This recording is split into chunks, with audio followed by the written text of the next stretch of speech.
சதுர்த்தி நல்வாழ்த்துக்கள். கமலாலயத்தில் தொடர்ந்து ஆண்டுதோறும் விநாயகர் சதுர்த்தி அன்று விநாயகர் நிறுவப்படுவது வழக்கமான ஒன்று. இன்றைக்கு எங்களுடைய மாநில துணைத் தலைவரும்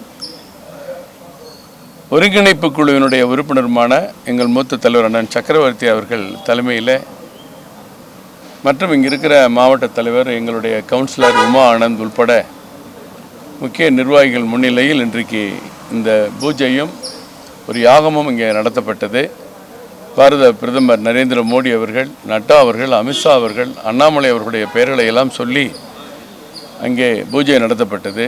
விநாயகருக்கு சிறப்பு ஆராதனை நடத்தப்பட்டது.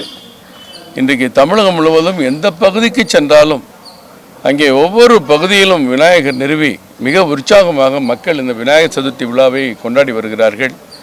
தொடர்ந்து ஒரு வாரம் கொண்டாடப்பட்டு நிறைவு நிகழ்ச்சிகளும் நடைபெற இருக்கின்றன.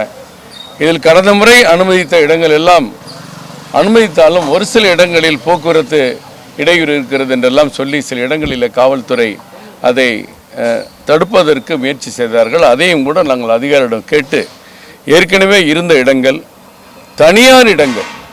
தனியார் இடத்திலே விநாயகர் வைத்து வணங்குவதற்கு நாம் பெரிய அனுமதி எதுவும் கேட்க வேண்டியதில்லை என்றெல்லாம் அதிகாரியிடம் சொல்லி அந்த பிரச்சனைகளை தீர்த்து வருகிறோம். விநாயகர் சதுர்த்தி திருநாளில் எல்லா இடங்களிலும் இன்பம் பொங்கி வழிந்தோடிட விநாயகர் பெருமானை வேண்டுவோம். தமிழகத்திற்கு ஒரு நல்ல மாற்றத்தை தர இந்த நல்ல நாளில் விநாயகர் பெருமானை வேண்டுகிறோம் என்று தெரிவித்துக் கொள்கிறேன்.